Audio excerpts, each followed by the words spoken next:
I'm Grace. I'm the producer on Mafia II. So Mafia II is obviously it's a crime action game, sort of set in the 40s and 50s. The game is very sort of story driven with a very strong narrative. We follow the game follows the life of a guy called Vito Scaletta and his sort of journey into a life of organised crime, you know. He starts off very small time, but then quite quickly builds up, becomes a made man, and sort of then journeys on doing all these things like a mobster would set in that era, you know. The game is set against the backdrop of this really authentic sort of period city that we've created called Empire Bay, and everything that comes with that. So the game's set over a 10-year period, and it channels Vito's sort of starting out when he returns from the war in Sicily. And we kind of progress through till Vito actually becomes a made man, and then beyond that.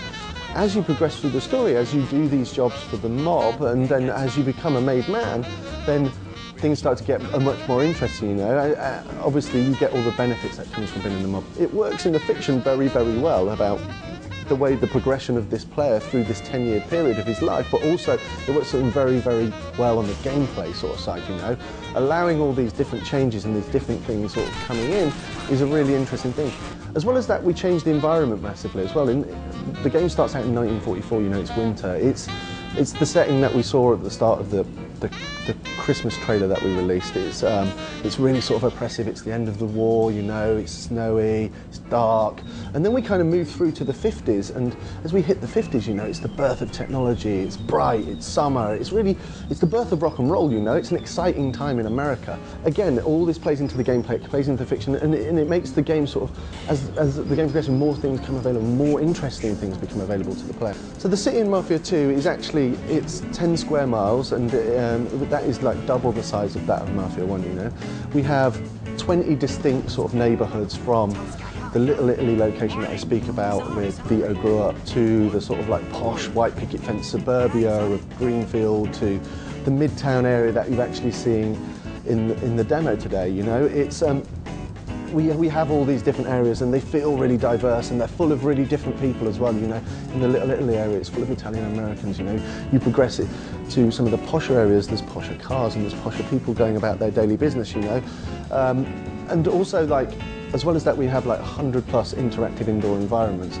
All of these sort of indoor environments, some of them are shops, they're restaurants, they're sort of car body shops, they're all the sort of stuff you'd find and that is needed for us to make this fiction come alive, you know.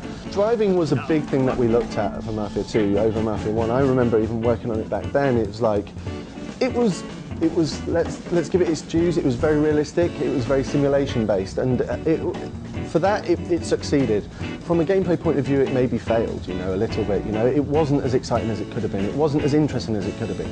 And that's one of the things we've really taken on board with Mafia II.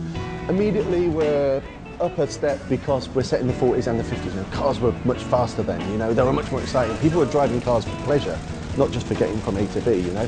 As well as that, we do some exciting stuff, you know, with like hubcaps will fly off, you know, car tyres can be shot out, and all this sort of stuff, glass can be smashed. So these things get much more exciting and much more dramatic in car chases and stuff like that, naturally. Another one of the big changes that we've made from Mafia I to Mafia II is the gunplay system and the combat on a whole. We have this whole feeling that we want the combat in the game to feel much more like a third-person shooter, you know. To add to that, we use a cover system, you know. Quite naturally, if someone shoots at you, you take cover. So why would we not use a cover system? It's we have this whole feeling of this whole thing of deadly combat, you know. You shoot people once in the head, they're dead. You shoot them twice in the body, they're dead. And the same applies to you. So you need to use a cover system. It's going to feel sort of intuitive. It's going to be fun, but ultimately it's very action orientated, you know. Add to that, we have like a melee combat system. Melee combat system is very visceral, you know. It's very simple to do. It's not like Tekken or something like that where it's overly complex, like combos. It's sort of very simple to do, sort of like a few combos and there's a block, but the coolest thing for me is it allows you to pick objects in the world. Obviously, we have stuff like baseball bats, flip knives, all the things you find in fiction.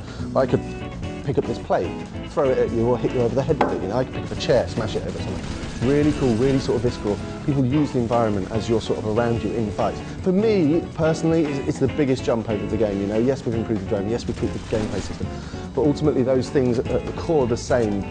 This is very drastically different, and I think gamers are going to be really pleased with the direction we've taken it in. Mafia II is scheduled for a sort of fall 2009 release, and it's coming out simultaneously for 360, PS3 and PC.